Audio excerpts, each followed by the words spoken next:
লেগেছে রে লেগেছে, রক্তে আগুন লেগেছে, রক্তে আগুন লেগেছে, লেগেছে রে লেগেছে।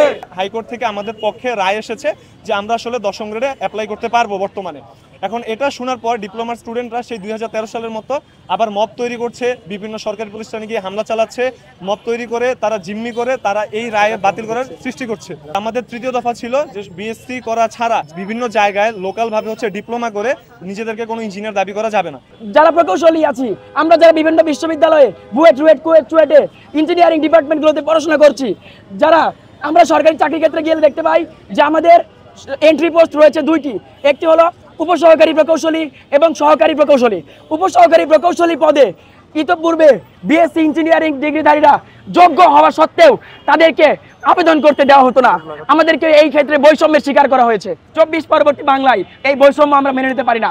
আমরা বিভিন্ন প্রতিষ্ঠানে যোগাযোগ করেছিলাম যেন 10ম গ্রেডে আমাদের চাকরি করার যোগ্যতা যেহেতু আছে, আমাদেরকে যেন আবেদন করতে দেওয়া হয়, আমরা যেন পরীক্ষা দিয়ে আমাদের যোগ্যতা প্রমাণ করে তারপরে চাকরি করতে পারি। বিভিন্ন প্রতিষ্ঠান আমাদের এই দাবিগুলো বর্তমান আইনের দোহাই দিয়ে মেনে নিতে পারেনি। পরবর্তীতে আমরা এইটার বিরুদ্ধে মহামান্য হাইকোর্টে রিট করি এবং মহামান্য হাইকোর্ট বিষয়টি যেহেতু সংবিধান লঙ্ঘন করে সেহেতু আমাদের পক্ষে রায় দিয়েছে যেন বিএসসি ইঞ্জিনিয়ারিং ডিগ্রিধারীরা উপসহকারী প্রকৌশলী পদে আবেদন করতে পারে। কিন্তু এই রায় যখন প্রকাশিত হয়ে গেছে তখন আমরা দেখেছি যে DMTCL Dhaka mass transit corporation limited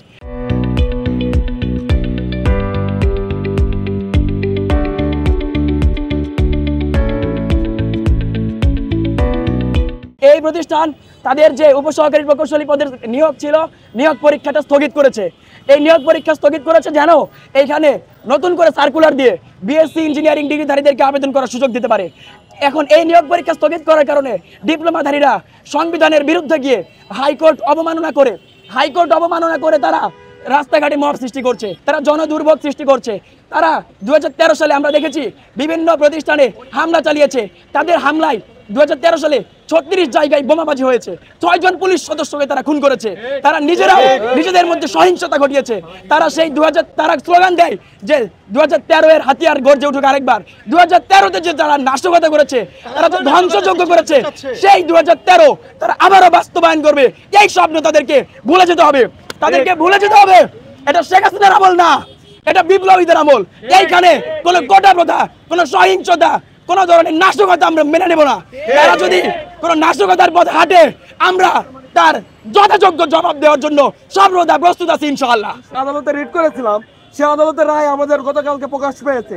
সেখানে আমাদের বিএসসিদেরকেও 10ম গ্রেডে পরীক্ষা দেওয়ার জন্য তারা আদালত নির্দেশ দিয়েছে। এর প্রেক্ষিতে দেখা গেছে কালকে ডিএমটিসিএল তাদের পরীক্ষা স্থগিত করেছে। এতে যারা কারিগরি শিক্ষা তারা পলিটেকনিক্যালের যারা আছে তারা রাস্তা ব্লক করতেছে এবং নাশকতার পরিকল্পনা করতেছে। এই নাশকতার পরিকল্পনার বিরুদ্ধে আমরা এসে দাঁড়িয়েছি।